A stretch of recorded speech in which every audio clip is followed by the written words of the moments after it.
নমস্কার, বাঙালির পেট পুজো চ্যানেলে আপনাদের সকলকে জানাই স্বাগত। আজকে আমি আপনাদের সঙ্গে সমুদ্রের রিঠা মাছের রেসিপি শেয়ার করব।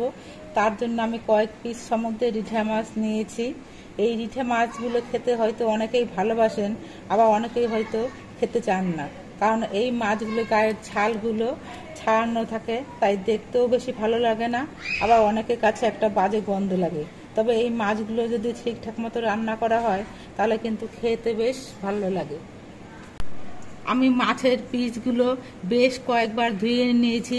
প্রথমে শুধু জলে কয়েকবার ধুয়েছি, তারপরে উষ্ণ গরম জল করে দুবার ধুয়ে নিয়েছি, তাহলে মাছের যে বাজে গন্ধটা থাকে সেই গন্ধটা চলে যায়।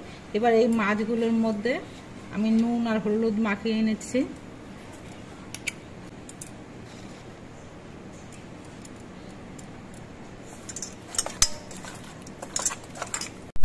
মাছের পিসগুলোর গায়ে আমি নুন আর হলুদ ভালো করে মাখিয়ে নিয়েছি। এবার মাছটা আমি কিছুক্ষণ ঢেকে রেখে দেব, আর রান্নার অন্যান্য জিনিস ততক্ষণে গুছিয়ে নিচ্ছি। এই সামুদ্রিক রিঠা মাছটা কিন্তু পেঁয়াজ রসুন দিয়ে রান্না করলে খেতে বেশি টেস্ট হয়। তবে যদি আপনারা কেউ পেঁয়াজ রসুন না খান, তাহলে সেক্ষেত্রে আপনারা আলু বেগুন দিয়ে বা আলু ফুলকপি দিয়ে রান্না করতে পারেন। আমাদের বাড়িতে আলু আর পেঁয়াজ দিয়ে আজকে রান্না করা হবে। আমি 3টে আলুর খোসা ছাড়িয়ে নিয়েছি। এবার আলুগুলো আমি একটু বড় বড় পিস করে কেটে নেব। এরকম বড় করে পিস করে কাটছি, যেরকম মাংসে আলু দেওয়া হয় সেরকম ভাবে।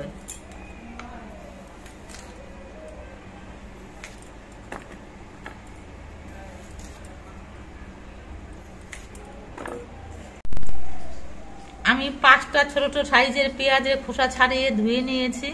এই পেঁয়াজগুলো কেটে নিতে হবে। কিছু রসুনের কোয়া আমি ছাড়িয়ে নিয়েছি।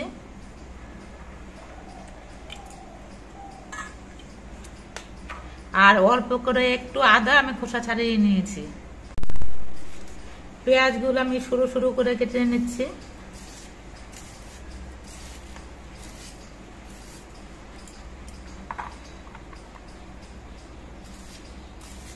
এবার ছোট্ট একটা মিক্সির জার নিয়েছি। এর মধ্যে কিছু মশলা আমি একসঙ্গে পেস্ট করে নেব।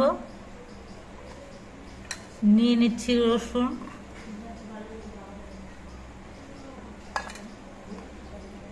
আদা, কয়েকটা কাঁচা লঙ্কা।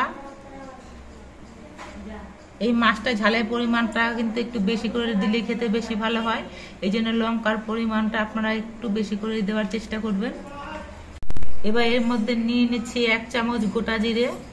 আপনারা জিরের গুঁড়ো দিয়েও রান্না করতে পারেন, তবে গোটা জিরে বেটে নিয়ে রান্না করলে বা মিক্সিতে পেস্ট করে নিয়ে রান্না করলে তরকারির টেস্টটা কিন্তু বেশি ভালো হয়। এবার এর মধ্যে অল্প একটু জল দিচ্ছি।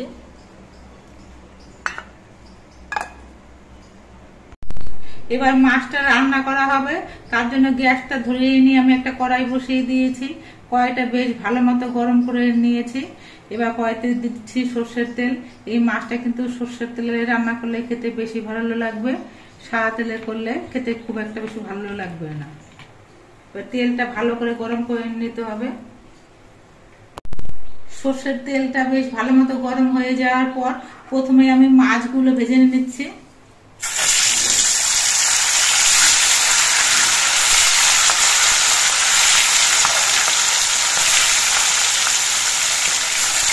কয়েক পিস মাছ আমি একসঙ্গে দিয়ে ভেজে নিচ্ছি। মাছগুলোর এক পিস কিছুক্ষণ ভাজা হওয়ার পর আমি উল্টে দিচ্ছি। এই মাছগুলো কিন্তু একটু কড়া করেই ভাজতে হবে। মাছগুলোর লালচে রং ধরিয়ে বেশ ভালো করে কড়া করে ভেজে নিয়েছি। এই মাছের পিসগুলো আমি নামিয়ে নিচ্ছি। একইভাবে আমি বাকি মাছের পিসগুলো ভেজে নিচ্ছি।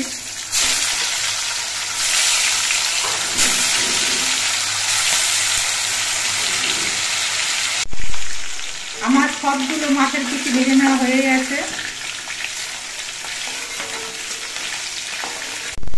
এবারে এই তেলের মধ্যে আলুগুলো ভেজে নিচ্ছি।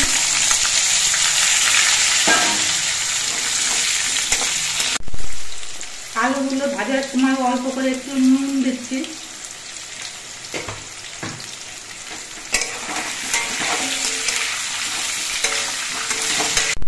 মিক্সিতে যে মশলাটা আমি পেস্ট করে নিয়েছি সেটা একটা বাটির মধ্যে আমি তুলে নিচ্ছি।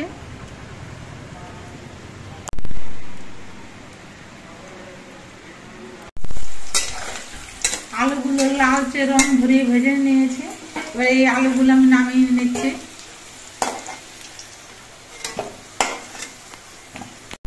কড়াইতে আমি যে পরিমাণ তেল দিয়েছিলাম সেটা মাছ ভাজতে আর আলু ভাজতে অনেকটা লেগে গেছে। কড়াইতে আর একটুখানি সর্ষের তেল দিচ্ছি।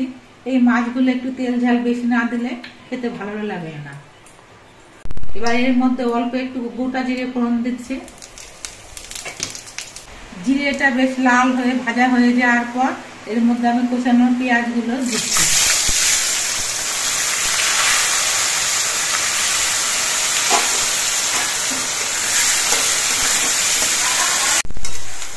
এবার পেঁয়াজগুলো কিছুক্ষণ লালচে রং করে ভেজে নিতে হবে। এই সময় যদি আপনাদের ঘরে টমেটো থাকে একটা টমেটো ছোট পিস করে কেটে দেবেন।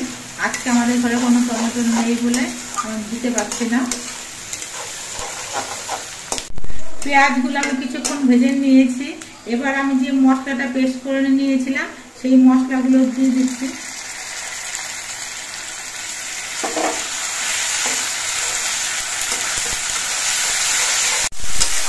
এবার মশলাগুলো মিশিয়ে নিতে হবে।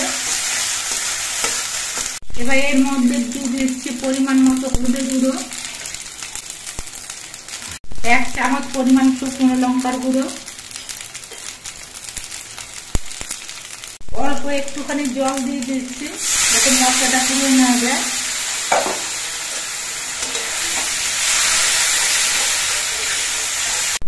এবার এর মধ্যে দিয়ে দিচ্ছি পরিমাণ মতো নুন। নুন দিয়ে নেড়ে চেড়ে মিশিয়ে নিতে হবে। মশলাগুলো কষানো হয়ে গেছে। এবার এর মধ্যে আমি আলুগুলো দিয়ে দিচ্ছি।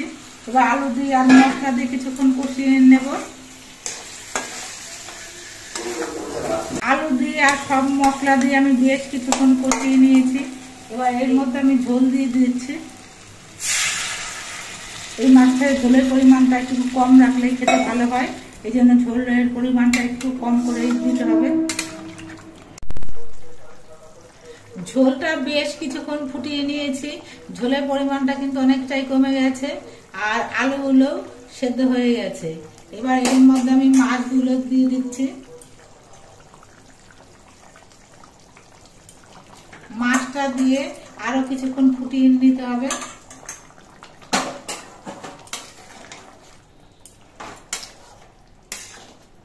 মাছটা দিয়ে কিছুক্ষণ ফুটিয়ে নিয়েছি। মাছের ঝোলটা আমার প্রায় তৈরি হয়ে গেছে। এবার এর মধ্যে আমি গুঁড়ো গরম মশলা দিয়ে দিচ্ছি। গরম মশলা গুঁড়ো দিয়ে নেড়ে চেড়ে মিশিয়ে নেব। তরকারিতে যেটুকু ঝোল আছে নামানোর পর ঠান্ডা হলে পরে কিন্তু ঝোলটা আরো খানিকটা টেনে নেবে, কারণ আলু দেওয়া আছে। আলুতে কিছুটা পরিমাণ ঝোল কিন্তু টেনে নেয়। মাছের ঝোলটা আমার তৈরি হয়ে গেছে। এবার গ্যাসটা অফ করে দিচ্ছি আর ঝোলটা আমি নামিয়ে নিচ্ছি। মাছটা রান্না হওয়ার পর আমি একটা গামলার মধ্যে বেড়ে নিয়েছি। দেখুন দেখতে কত সুন্দর হয়েছে আর কত লোভনীয় হয়েছে। আপনারা দেখতে পেলেন আমি কিভাবে সমুদ্রের রিঠা মাছটা রান্না করলাম। এইভাবে সমুদ্রের রিঠা মাছ রান্না করলে খেতে কিন্তু খুবই টেস্টি হয়।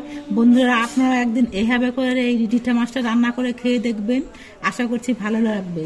আর আমাদের ভিডিওটা আপনাদের কেমন লাগলো, যদি ভালো লাগে ভিডিওটিতে একটি লাইক আর নতুন বন্ধু হলে চ্যানেলটিকে সাবস্ক্রাইব করে দেবেন। সকলে সুস্থ থাকবেন, ভালো থাকবেন। দেখা হবে পরবর্তী একটা ভিডিওতে।